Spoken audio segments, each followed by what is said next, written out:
The ethnic cleansing campaign on Western Tigray by Ethiopian forces and its allies has taken the lives of many innocent Tigrayans and left more displaced from their homes due to the atrocities committed on their areas. Our Kubilhatu and Melashu Takhla are from Turkan in Western Tigray. They say allied Ethiopian and Eritrean forces were systematically attacking Tigrayans to get rid of Western Tigray of its majority Tigrayan population.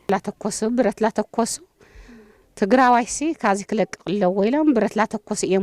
were shooting when they arrived in our neighborhood. They were selectively shooting Tigrayans, saying the land doesn't belong to them and that they should leave the area. All this started on October 25th of 2020. That day we were working at our farm and they attacked the area using heavy artillery, tanks and jets. Many civilians, including children, have lost their lives that day.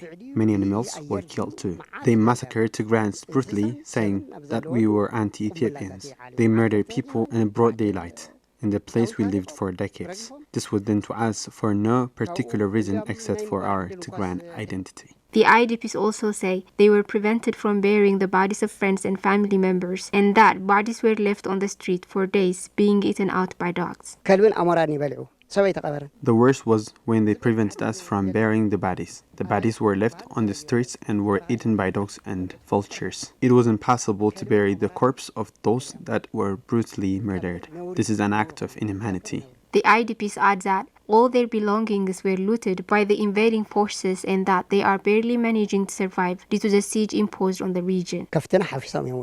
They took all our livestock in front of us. They looted our belongings and there was nothing we could do. We let them take everything.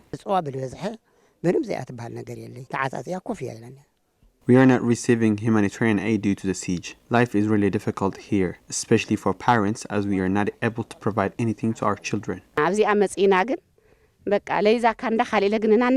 are living in these plastic tents, but we don't have the simplest rug to lay ourselves on. We get 15 kilograms of wheat every 5 months, and as you can see, we're barely managing to live. The IDP say the international community is not giving Tigray the attention it needs. I don't think the international community is giving enough attention to the crisis in Tigray. All they do is release statements of concern, which isn't obviously improving anything in our life. I believe this is because we are black. I think the international community has denied the people of Tigray the attention they deserve.